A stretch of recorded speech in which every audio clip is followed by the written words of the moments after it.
sweet clap. Yep. That's how we signal in the business. People don't know that, so. Hello and welcome. I'm Scott Heisel, the managing editor of Alternative Press. I'm joined here to my right, probably your left, depending on how you're looking at your computer, by one Mr. Levi Benton of Miss May I. Good. So, big news is you guys have a record coming out in just a little bit called At Heart. Comes out June 12th on Rise Records. Yeah. So tell me, if you could sum it up in just a couple sentences, what do you think this record means to you as a band? Like, what does the record represent? Okay. Well, it's definitely the first CD we're like completely proud of, like front to back. We actually had a lot of time on it, and it's definitely an old school metalcore album, and there's not really many of those around anymore. So, you guys do put a premium though on your artwork for your records, which I think a lot of bands kind of neglect, you know. And so, is that something when you guys are designing the album layout for your records, like for At Heart, how much input do you have personally in that, or is that kind of like up to Rise? It's actually a lot. I do a lot of the artwork stuff for all, like most albums. This one was actually cool because we actually got to work with like that whole team, and it's actually really more interactive than it is just artwork. It's like, because on 2D it looks cool, it's like a heart and stuff, but like when you actually get the album, you can interact with it. There's holes cut through it. You can change so it's like die cut and stuff. Yeah, it's crazy. Like, it's real interactive, and that was like fun because we never got to do that before. So it wasn't just like, oh, here's the artwork, what's gonna look like. It's like diagrams and like this is gonna go here. Like, it was crazy. It was really fun. It's like a big Lego set.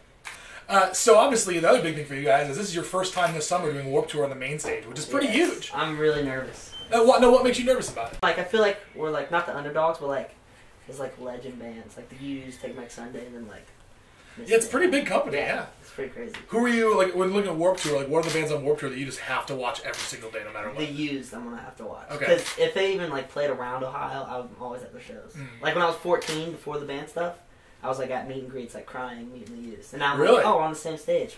The whole like life reversal. So you'll still be crying then, I'm assuming, every day. Yeah, if I befriend them and like, oh, let's go to barbecue or something, I'm gonna fanboy the whole time. They won't know. But This one time, I was listening to Taste of Ink when I was driving down the street, and it was 4 o'clock in the fucking morning. Yeah. It was awesome. Yeah. So before the world comes to an end, you know, what are some things that you really hope Miss May I can kind of cross off the bucket list before that happens? Well, main stage wasn't on my bucket list, so that's like just right. That's what cream on top. Bonus bucket list. Yeah, that was nice. And then I don't know. I'm hoping the new record does really good. It does like what we want.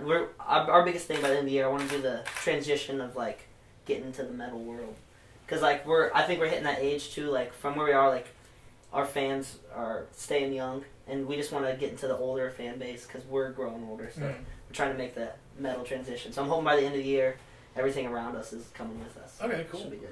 So I know that obviously, you know, like you said, your band is definitely a metal band. You make no bones about it. Now, you have a pretty eclectic taste in music, but you certainly have a strong metal base. Yeah. So if you had to pick like 3 classic metal records that everyone watching right now should go buy right today, what would they be? I'm a nerd, and I always say this. The Oceans Between Us, As Lay Dying. Okay. I'm really bad with names of albums. The second, All Our Remains record. Okay. And then... Is that For We Are Many? Is that one? Okay, all right. And then End of Heartache, Killswitch Engage. All right, that's a pretty sweet record too. Yeah. And now they're back together with their original singer. Yeah, that's insane. Did you ever see him with Jesse back in the day? Or no, you didn't. I'm so excited. I've seen like little YouTube like shitty clips, but I'm excited to see the real thing. Oh yeah. Yeah. So if you're watching Jesse Leach and Killswitch Engage, take Miss May out on tour. Come on, they're nice boys. That would be awesome. They're from Ohio. You know, they like Penn Station. That's good. Oh yeah. They had Penn Station. Oh, we have Penn Station in Cleveland. Oh, this right here is all Penn Station. Love Penn Station. Chicken teriyaki? Absolutely. No one did no mushroom though. Yeah. Fuck that. No, that's my favorite place in the whole world to eat. Like when I go home, it's across the street from my house. Go back there. I had to go visit you more often. That's a good idea. So good. Well, Levi, it was a pleasure. Thank you for having us. That's me, brother. Come back to my grandma's house or your grandma's house or anyone's grandma's house whenever you want. Go pick up At Heart June 12th. Rise Records. Pick it up at every good record store. You can find it on the old iTunes, the old Amazon MP3, wherever it is. Buy it. Listen to it, and go to Warped Tour. Come on, you gotta go to Warped Tour? Stay metal.